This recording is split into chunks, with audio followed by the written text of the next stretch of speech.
ખાલી એક વસ્તુ મજૂરી આ ટાઉન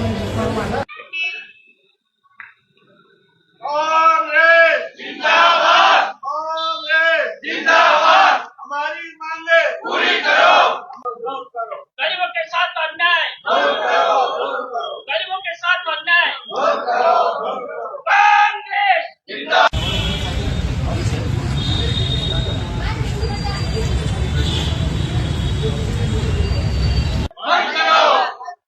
गरीबों के साथ अन्याय बंद करो, बंद करो।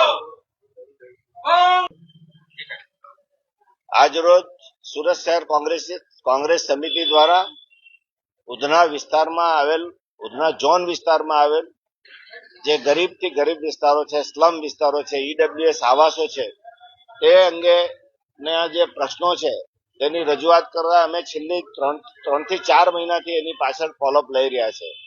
પણ આજે અમે એક અલ્ટિમેટમ આપ્યું છે એમને કે H15 ના પ્રશ્નો, આપણે ભીમનગરના પ્રશ્નો, પ્રેમનગર, ભેદવાડ, નાગસેનનગર અને પછી આપણે સીએનજી પેટ્રોલ પંપની બાજુમાં આવેલ સુડા આવાસ, ઈડબ્લ્યુએસ આવાસ તરીકે ઓળખાય છે તે, આ બધા વિસ્તારોમાં, ભેસ્તાનમાં, જમનાનગરમાં પ્રશ્ન, જ્યાં જોઈએ ત્યાં ગટર લાઈન ઉભરાય છે અને ખાસ કરીને H15 આવાસ તો આખું નરકાગારમાં જ ફેરવાઈ ગયું છે. એની ડ્રેનેજ લાઈનો અને રસ્તા ઉપર બધું ઉભરાઈને જે રસ્તો છે તે ગટર લાઈનમાં ફેરવાઈ ગયું છે અને એની રજૂઆત આજની નથી કરતા. ભીમનગરની રજૂઆત આજની નથી કરતા.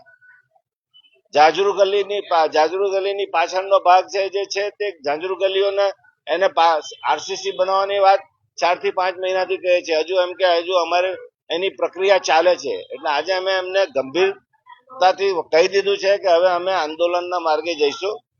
એટલે એમણે મને એટલું કીધું કે 1 અઠવાડિયાની તમે ટાઈમ લિમિટ આપો, 1 અઠવાડિયાની અંદર અમે તમારી સાથે રિવ્યુ મીટિંગ કરીશું અને એમાં કયા પ્રશ્નો કઈ રીતે હલ કરશું અને તેમાં અમને સંતોષકારક નહીં થશે અને નહીં લાગશે તો અમે તેને આંદોલનમાં ફેરવીશું અને ગાંધી ચિંધ્યા માર્ગે સંવિધાનના હક અને અધિકાર મુજબ અમે તેની કામગીરી કરીશું.